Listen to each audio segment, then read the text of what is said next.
The story of Robert Davilla. You know who that is? No, you don't, because I do. 3 months ago, I gave khutbah in Fort Worth. I haven't been to that masjid in 4 or 5 years, and they invited me for some reason, and I went. And I gave khutbah there. My khutbah was about dua. An Egyptian fellow comes up to me, a young man came up to me afterwards, he goes, Allah fulfilled my dua today. And I said, what's your dua? He said, my dua was that Nu'man Ali Khan should meet Robert Davilla. I was like, are you Robert Davilla? He goes, nope, I am not Robert Davilla. Robert Davilla is my friend. But I think Allah is fulfilling my dua. I was like, fire away, I want to know. Robert Davilla is a young man who lives in a town 40 minutes past Fort Worth. He was a farmer, young guy. And he was hit with some sort of genetic disorder that kicked in later on in his life, and he became paralyzed from the neck down. And he lives in a nursing home.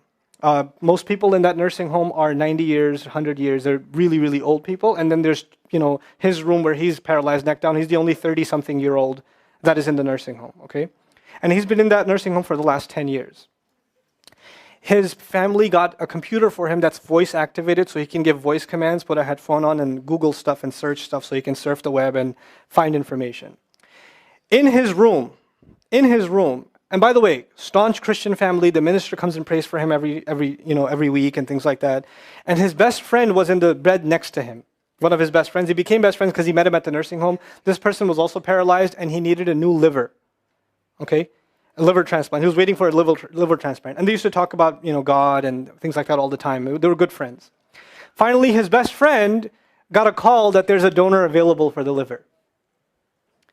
So he's so excited. He goes, Robert, I'm going to miss you, but I'm going. I've got a donor. So they take his friend and they go into the operation, and his friend died at the operating table. Now his friend, who's also a Christian, the deceased friend, his sister, took one of the amulets of his friend, a crucifix, and she gave it as a gift to Robert. This is a reminder of your old buddy. So he hung it on the side of his hospital bed. Robert Davilla lives a pretty decent life in there. The nurses take care of him. He's a happy guy. And one day he goes to sleep and he sees a man in his dream. That man says his name is Muhammad. And he says, pointing at the crucifix, God did not send messengers so they would worship the messengers. God sent messengers so you could worship God. And Jesus was just a man. He walked in the markets and he ate food. He walked in the markets and he ate food, and the dream stopped. He only knows that Jesus was just a man. He knows there's a man named Muhammad that said that to him. He said that messengers came so people could worship God and not the messengers. This is all he knows. So he starts Googling Muhammad. He finds Islam. He takes Shahada. When he takes Shahada, he wants to learn about the Quran. So he goes on these chat sessions and finds somebody needs to teach me Quran. He finds a brother in Egypt that he gets together with on Skype to try to learn Arabic. Learn the Arabic alphabet. Once he learned the Arabic alphabet, he learned to recite the Quran. He memorized 10 surahs from his hospital bed. Then he said, I'm beginning to memorize the Quran, and I'm beginning to learn about this prophet, but I need to understand the Quran. So he starts Googling how to understand the Quran. And for some reason, he ends up on my videos. And he starts watching my stuff. And he watched almost everything. And then here's the kicker. In the nursing home, there was an Egyptian fellow that used to come in and do some repair work. The Egyptian fellow has his own awesome story. The guy had basically lost faith. He wasn't religious. The nearest masjid to him was 50 miles away. So he didn't really go to Jummah much anymore. But he felt a spiritual void, so he started going to the church just to feel closer to Allah. Raised Muslim. He goes to the church just to feel closer to Allah. He's passing by Robert's room one day and he hears وَالْعَصْرِ إِنَّ الْإِنسَانَ لَفِي خُسْرٍ. So he walks into his room and says, Robert, what are you listening to? Robert says, nothing. That was me. And the guy says, you're Muslim? He goes, yeah, I became Muslim. And now this friend is in shock. How does Allah guide someone in the middle of Churchtown, USA, in a nursing home, with a crucifix on the side of his bed that he doesn't even have the physical strength to move. And the guy himself says, I want to come back to Allah.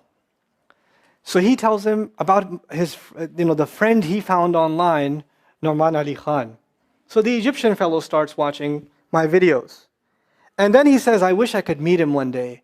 And he says, okay, I'll pray for you. And after 5 years, that Egyptian friend shows up at the same masjid that I haven't been to in 4 years. And after Jum'ah says, I think Allah wants to fulfill my friend's dua and my dua. So I said, I think He does. Let's go. So I took a few of us and we went. And we met with Robert. We had a beautiful conversation with him. And inshallah, for Eid, we're going to go to his nursing home again. The nursing home was pretty shocked. You're all here to meet Robert? He's like, yep. Why do you want to meet him? He's an inspiration. I'm like, okay, let me check if we can. And they had to call the hospice administrator and all this stuff, and then eventually let us in. And Robert's in shock. And then I meet with Robert, we're talking, and I was like, hey, Robert, so I heard you memorize some surahs. He says, yeah. Can you recite one for me? So he recited Surah Al-Asr. Not one of us was not crying. We're just in tears. When somebody turns to Allah,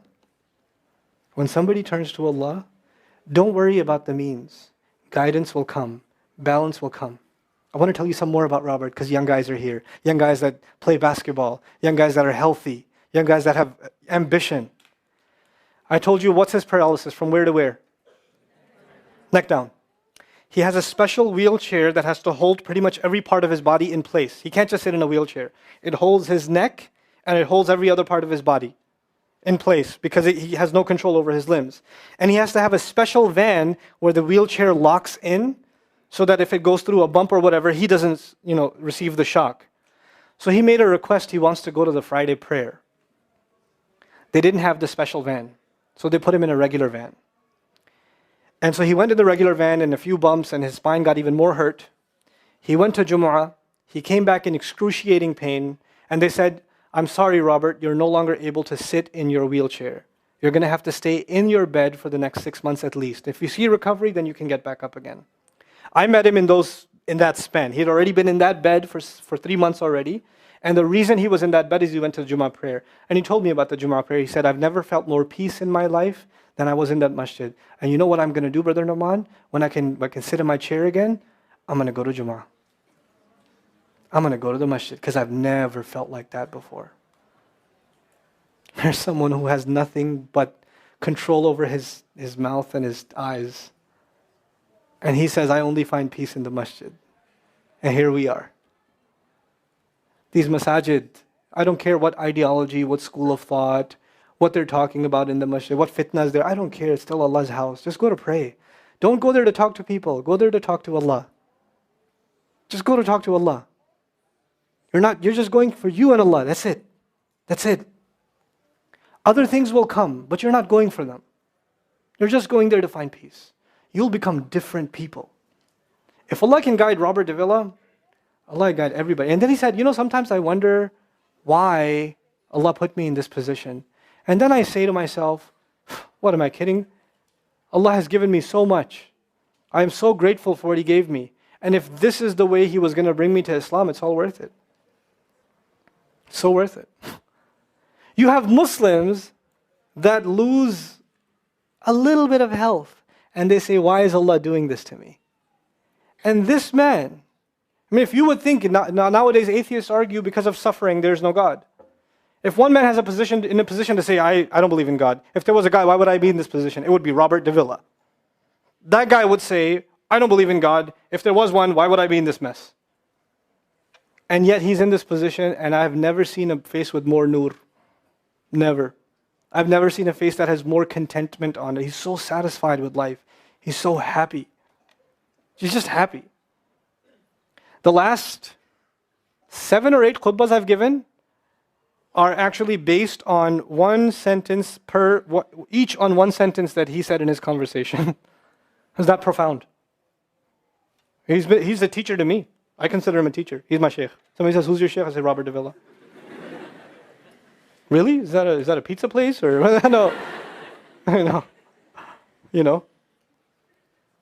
The guidance is all around us. You don't have to get worried about what's not there. There's plenty there. You know what Allah did for the people of the cave? You know He even guided them in where to sleep. You know He even guided them on where to turn.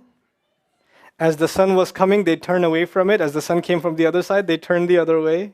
Allah will guide you in your sleep when you make dua to Him. He'll even guide you in your sleep. Every toss and turn will be guided by Allah. Can you imagine? We shouldn't be skeptical in Allah's guidance. We shouldn't worry about how am I going to find balance. No, that's Allah's job to guide you. Your job is to talk to Him. Your job is to get sincere. That is the message I have for you. That is how we're going to find balance. Honestly. And if once you do that, once you become sincere to Allah, Allah will open doors. Allah will give you friends. Allah will give you teachers. Allah will give you access to resources, all of which are going to bring you closer and closer and closer to Him and to the truth and make life better for the people around you. This is really the gist of what I wanted to share with you. I don't want to speak longer. I've spoken too long already. I love coming back to